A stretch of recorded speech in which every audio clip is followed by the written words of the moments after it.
दैनिक Bible पठन दिन 8। पुराना नियम जेनेसिस 17, जेनेसिस चैप्टर 18। जब अब्राम 99 वर्ष का हुआ, यहोवा ने उससे बात की। यहोवा ने कहा, मैं सर्वशक्तिमान परमेश्वर हूँ। मेरे लिए ये काम करो, मेरी आज्ञा मानो और सही रास्ते पर चलो। अगर तुम ये करो तो मैं अपने और तुम्हारे बीच एक वाचा तैयार करूँगा। मैं तुम्हारे लोगों को एक महान राष्ट्र बनाने का वचन दूंगा। अब्राम ने अपना मुंह जमीन की ओर झुकाया।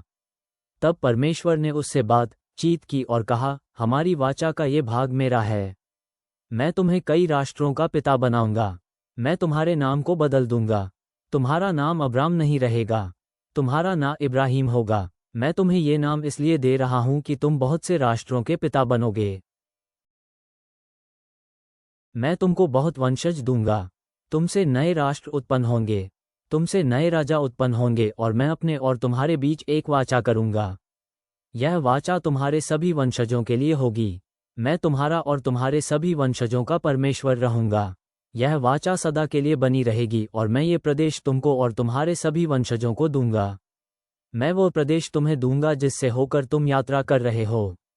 मैं तुम्हें कनान प्रदेश दूंगा। मैं तुम्हें ये प्रदेश सदा के लिए दूंगा और मैं तुम्हारा परमेश्वर रहूंगा। परमेश्वर ने इब्राहिम से कहा, अब वाचा का ये तुम्हारा भाग है। मेरी इस वाचा का पालन तुम और तुम्हारे वंशज करोगे। यह वाचा है जिसका तुम पालन करोगे। यह वाचा मेरे और तुम्हारे बीच है। ये तुम्हारे सभी वंशजों के लिए है। हर एक बच्चा जो पैदा होगा उसका खतना अवश्य होगा।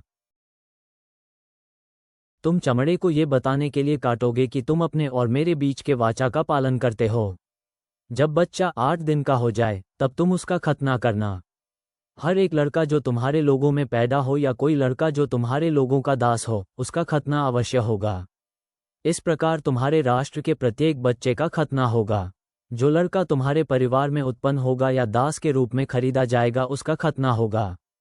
यही मेरा नियम है और मेरे और तुम्हारे बीच वाचा है।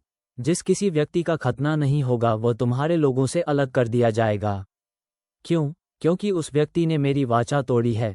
परमेश्वर ने इब्राहिम से कहा, मैं सारा को जो तुम्हारी पत्नी है नया नाम दूंगा। उसका नाम सारा होगा।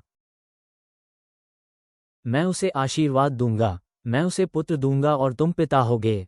वो बहुत से नए राष्ट्रों की माँ होगी।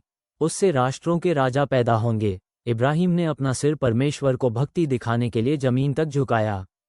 लेकिन वह हंसा और अपने से बोला, मैं 100 वर्ष का बूढ़ा हूँ। मैं पुत्र पैदा नहीं कर सकता और सारा 90 वर्ष की बुढ़िया है। वो बच्चों को जन्म नहीं दे सकती। तब इब्राहिम के कहने का मतलब परमेश्वर से पूछा, क्या इश्माएल जीवित रहे और तेरी सेवा करे? परमेश्वर ने कहा, नहीं, मैंने कहा कि तुम्हारी पत्नी सारा पुत्र को जन्म देगी। तुम उसका नाम इसहाक रखोगे। मैं उसके साथ वाचा करूंगा। यह वाचा ऐसी होगी जो उसके सभी वंशजों के साथ सदा बनी रहेगी। तुमने मुझसे इश्माएल के बारे में पूछा और मैंने तुम्हारी बात सुनी। मैं उसे आशीर्वाद दूंगा। उसके बहुत से बच्चे होंगे। वो 12 बड़े राजाओं का पिता होगा। उसका परिवार एक बड़ा राष्ट्र बनेगा। मैं अपनी वाचा इसहाक के साथ बनाऊंगा। इसहाक ही वो पुत्र होगा जिसे सारा जनेगी। ये पुत्र अगले वर्ष इसी समय में पैदा होगा। परमेश्वर ने जब इब्राहिम से बात करनी बंद की, इब्राहिम अकेला रह गया। परमेश्वर इब्राहिम के पास से आकाश की ओर उठ गया। परमेश्वर ने कहा था कि तुम अपने कुटुंब के सभी लड़कों और पुरुषों का खतना कराना। इसलिए इब्राहिम ने इश्माएल और अपने घर में पैदा सभी दासों को एक साथ बुलाया। इब्राहिम ने उन दासों को भी एक साथ बुलाया जो धन से खरीदे गए थे। इब्राहिम के घर के सभी पुरुष और लड़के इकट्ठे हुए और उन सभी का खतना उसी दिन उनका मांस काट कर दिया गया। जब खतना हुआ इब्राहिम 99 वर्ष का था और उसका पुत्र इश्माएल खतना होने के समय 13 वर्ष का था। इब्राहिम और उसके पुत्र का खतना उसी दिन हुआ। उसी दिन इब्राहिम के सभी पुरुषों का खतना हुआ। इब्राहिम के घर में पैदा सभी दासों और खरीदे गए सभी दासों का खतना हुआ। बाद में यहोवा फिर इब्राहिम के सामने प्रकट हुआ। इब्राहिम मसरे के बांज के पेड़ों के पास रहता था।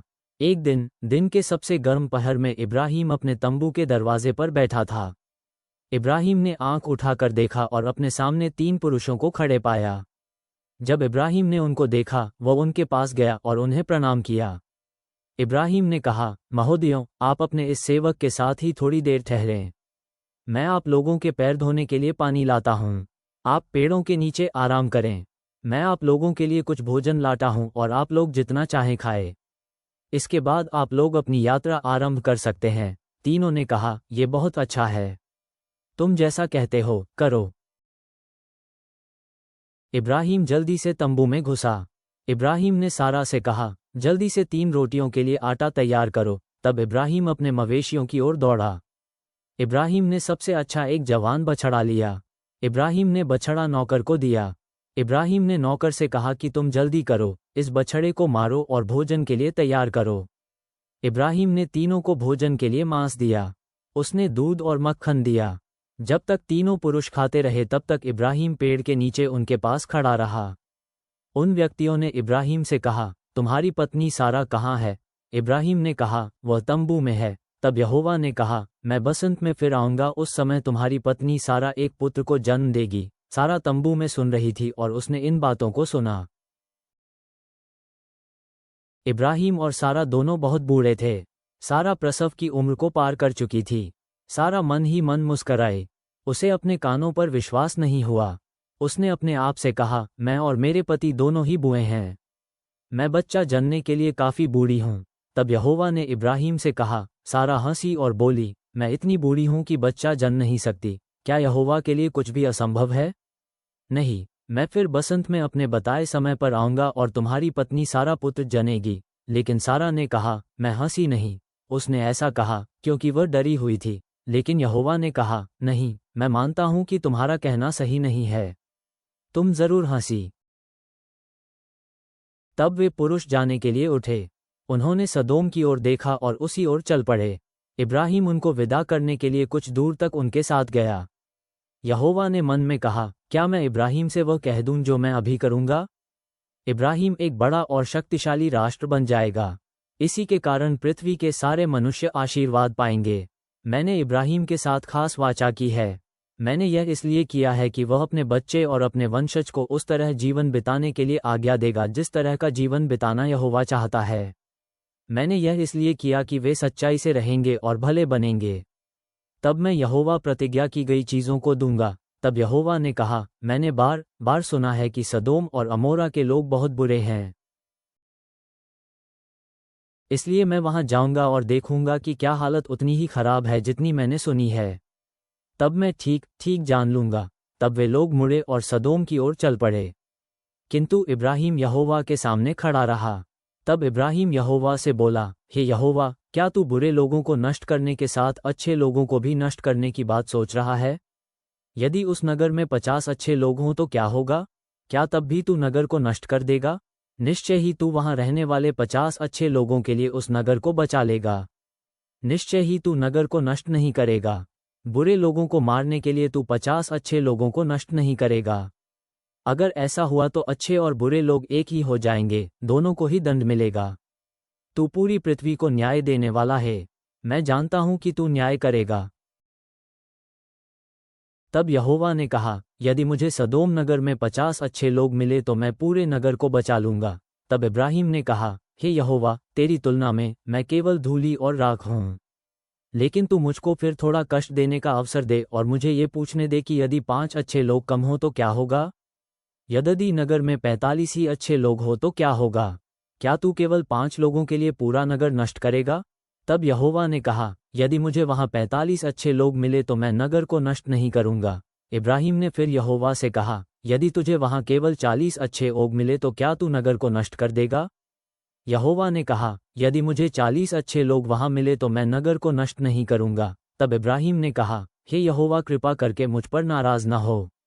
मुझे ये पूछने दे कि यदि नगर में केवल 30 अच्छे लोग हो तो क्या तू नगर को नष्ट करेगा? यहोवा ने कहा, यदि मुझे 30 अच्छे लोग वहां मिले तो मैं नगर को नष्ट नहीं करूंगा।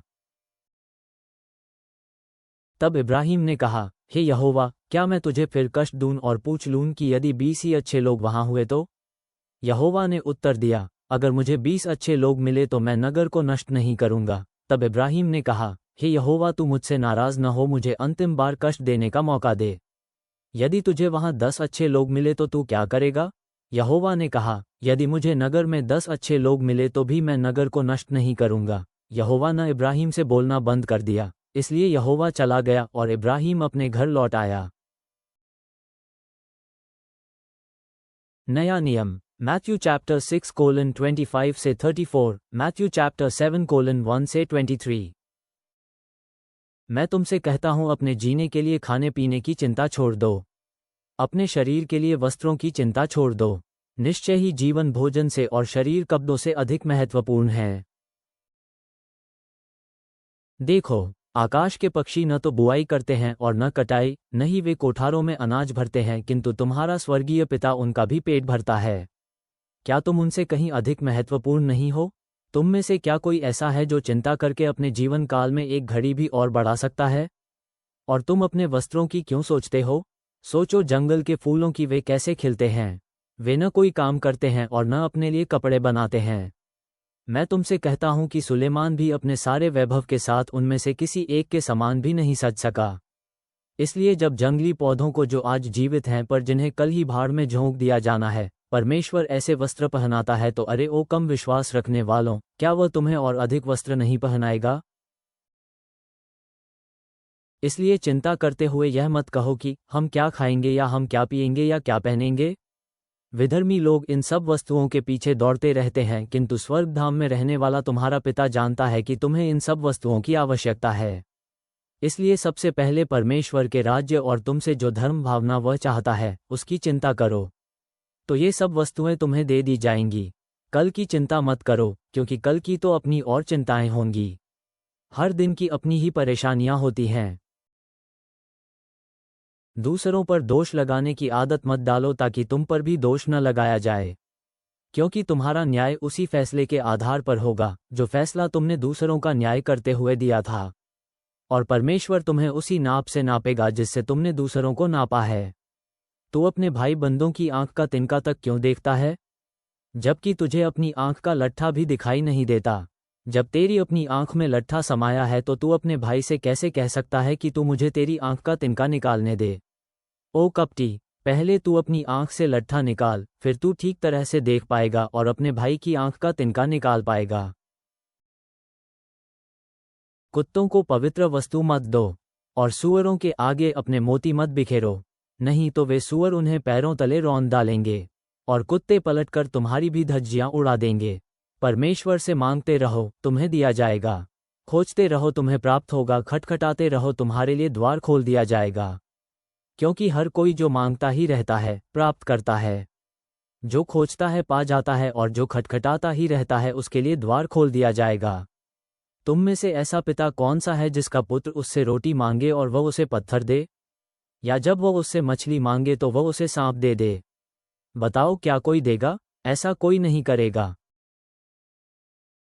इसलिए यदि चाहे तुम बुरे ही क्यों न हो, जानते हो कि अपने बच्चों को अच्छे उपहार कैसे दिए जाते हैं, सो निश्चय ही स्वर्ग में स्थित तुम्हारा परम पिता मांगने वालों को अच्छी वस्तुएं देगा। इसलिए जैसा व्यवहार अपने लिए तुम दूसरे लोगों से चाहते हो, वैसा ही व्यवहार तुम भी उनके साथ करो। व्यवस्था के विधि और भविष्यवक्ताओं के लिखे का यही सार है। सूक्ष्म मार्ग से प्रवेश करो। यह मैं तुम्हें इसलिए बता रहा हूं क्योंकि चौड़ा द्वार और बड़ा मार्ग तो विनाश की ओर ले जाता है।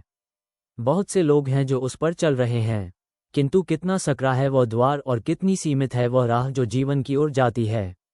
बहुत थोड़े से हैं वे लोग जो उसे पा रहे हैं। झूठे भविष्यवक्ताओं से बचो, वे तुम्हारे पास सरल भेड़ों के रूप में आते हैं, किंतु भीतर से वे खूंखार भेड़िए होते हैं। तुम उन्हें उनके कर्मों के परिणामों से पहचानोगे। कोई कटीली झाड़ी से न तो अंगूर इकट्ठे कर पाता है और न ही गोखरू से अंजीर। ऐसे ही अच्छे पेड़ पर अच्छे फल लगते हैं, किंतु बुरे पेड़ पर तो बुरे फल ही लगते हैं। एक उत्तम वृक्ष बुरे फल नहीं उपजाता और न ही कोई बुरा पेड़ उत्तम फल पैदा कर सकता है। हर वो पेड़ जिस पर अच्छे फल नहीं लगते हैं, काटकर आग में झोंक दिया जाता है। इसलिए मैं तुम लोगों से फिर दोहरा कर कहता हूं कि उन लोगों को तुम उनके कर्मों के परिणामों से पहचानोगे। प्रभु प्रभु कहने वाला हर व्यक्ति स्वर्ग के राज्य में नहीं जा पाएगा, बल्कि वह जो स्वर्ग में स्थित मेरे परम पिता की इच्छा पर चलता है, वही उसमें प्रवेश पाएगा। उस महान दिन बहुत से मुझसे पूछेंगे, प्रभु, हे प्रभु, क्या हमने तेरे नाम से भविष्यवाणी नहीं की, क्या तेरे नाम से हमने दुष्टात्माएं नहीं निकाली, और क्या हमने तेरे नाम से बहुत से आश्चर्य कर्म नहीं किए? तब मैं उनसे खुलकर कहूंगा कि मैं तुम्हें नहीं जानता, अरे कुकर्मियों, यहां से भाग जाओ। नीतिवचन, प्रोवर्ब्स चैप्टर 1:8 से 19। हे मेरे पुत्र, अपने पिता की शिक्षा पर ध्यान दे और अपनी माता की नसीहत को मत भूल। वे तेरा सिर सजाने को मुकुट और शोभायमान करने तेरे गले का हार बनेंगे।